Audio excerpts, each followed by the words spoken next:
The First Battle of Panipat, on 21 April 1526, was fought between the invading forces of Babur and the Lodi Empire. It took place in North India and marked the beginning of the Mughal Empire. This was one of the earliest battles involving gunpowder firearms and field artillery. Background: after losing Samarkand for the third time, Babur gave attention to conquer India as he reached the banks of the Chenab in 1519. Until 1524, his aim was to only expand his rule to Punjab, mainly to fulfill his ancestor Timur's legacy, since it used to be part of his empire. At the time, parts of North India was under the rule of Ibrahim Lodi of the Lodi dynasty, but the empire was crumbling and there were many defectors. He received invitations from Daulat Khan Lodi, governor of Punjab, and Alauddin, uncle of Ibrahim. He sent an ambassador to Ibrahim, claiming himself the rightful heir to the throne of the country. However, the ambassador was detained at Lahore and released months later.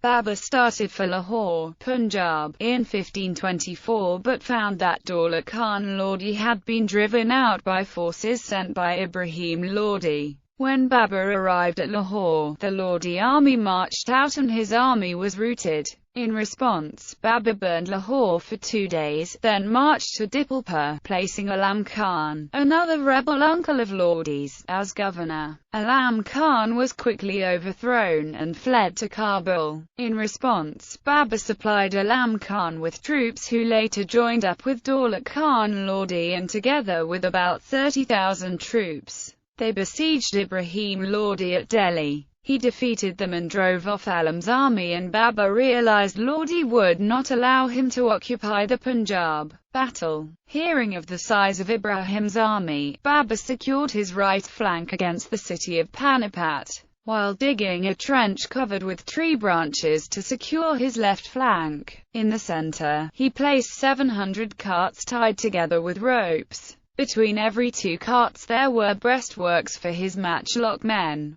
Babur also ensured there was enough space for his cavalry to charge between these carts. When Ibrahim's army arrived, he found the approach to Babur's army too narrow to attack. While Ibrahim redeployed his forces to allow for the narrower front, Babur quickly took advantage of the situation to flank the Lodi army. Many of Ibrahim's troops were unable to get into action, and as the battle turned against Ibrahim, they fled. Faced with musket fire, cannon fire and cavalry attacks from all sides, Ibrahim Lodi fought and died with 6,000 of his remaining troops. Advantage of cannons in the battle. Babur's guns proved decisive in battle, firstly because Ibrahim Lodi lacked any field artillery, but also because the sound of the cannon frightened Lodi's elephants, causing them to trample Lodi's own men. Tactics. New tactics introduced by Babur were the Tufuma and the Araba. Tufuma meant dividing the whole army into various units, viz., the left, the right and the center. The left and right divisions were further subdivided into forward and rear divisions. Through this, a small army could be used to surround the enemy from all the sides.